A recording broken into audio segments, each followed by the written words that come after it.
মধ্যপ্রাচ্য জুড়ে অব্যাহত রয়েছে ইরানের পাল্টা হামলা।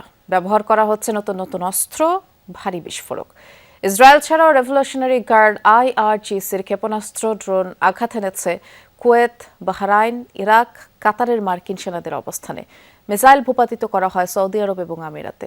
এখনও ওয়াশিংটনের সাথে আলোচনায় বসতে নারাজ তেহরান, জানিয়েছে পররাষ্ট্র মন্ত্রণালয়। আগামীর অগ্রগতির ভিত্তি আনোয়ার ইস্পাত, স্ট্রংগেস্ট স্টিল সিন্স 1978।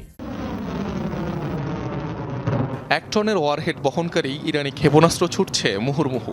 যুদ্ধ শুরুর পর সোমবার 33 দফায় ইসরায়েলের মধ্য ও উত্তরাঞ্চল সহ মধ্যপ্রাচ্যের বিভিন্ন দেশে হামলা চালায় তেহরান। ব্যবহার করা হয় নতুন প্রযুক্তির মিসাইল।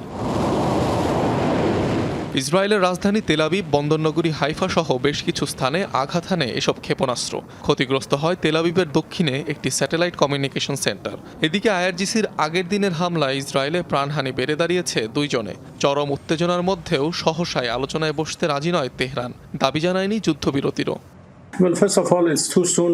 আমি মনে করি না যুক্তরাষ্ট্রের সাথে কথা বলার বিষয়টি আবারও আলোচনার টেবিলে আসবে, কারণ আপনি জানেন তাদের সাথে আলোচনায় বসার খুব তিক্ত অভিজ্ঞতা রয়েছে আমাদের।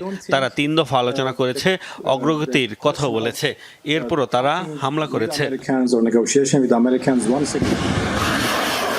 কুয়েতে ড্রোন ও মিসাইলের সমন্বয়ে হাইব্রিড হামলা চালায় রেভলিউশনারি গার্ড IRGC। টার্গেট করা হয় মার্কিন আল আদিদি ঘাঁটি। একদিনে ইরানের অন্তত 17টি ব্যালিস্টিক মিসাইল ও 6টি ড্রোন ভূপাতিতের দাবি করে কাতার। উত্তর ইরাকের ইরবিলে মার্কিন সেনাদের অবস্থান লক্ষ্য করে ড্রোন হামলা চালায় ইরান। এছাড়াও স্বায়ত্তশাসিত কুর্দিস্তানে আমিরাত কনসুলেটেও চালানো হয় ড্রোন হামলা। বাগদাদ বিমানবন্দরের কাছেও হয় বিস্ফোরণ। বাহরাইনের আবাসিক এলাকায় হামলার অভিযোগ উঠেছে ইরানের বিরুদ্ধে। তেহরানের দাবি, মানামায় আবাসিক হোটেলটিতে অবস্থান করছিল মার্কিন সেনারা। হামলায় ক্ষতিগ্রস্ত হয় ভবনটি। এছাড়াও সংযুক্ত আরব আমিরাতে ভূপাতিত করা হয় ইরানের বেশ কয়েকটি ক্ষেপণাস্ত্র ও ড্রোন। সৌদি আরবে 3 ঘন্টারও কম সময়ের ব্যবধানে ধ্বংস করা হয় IRGCর 4টি ড্রোন।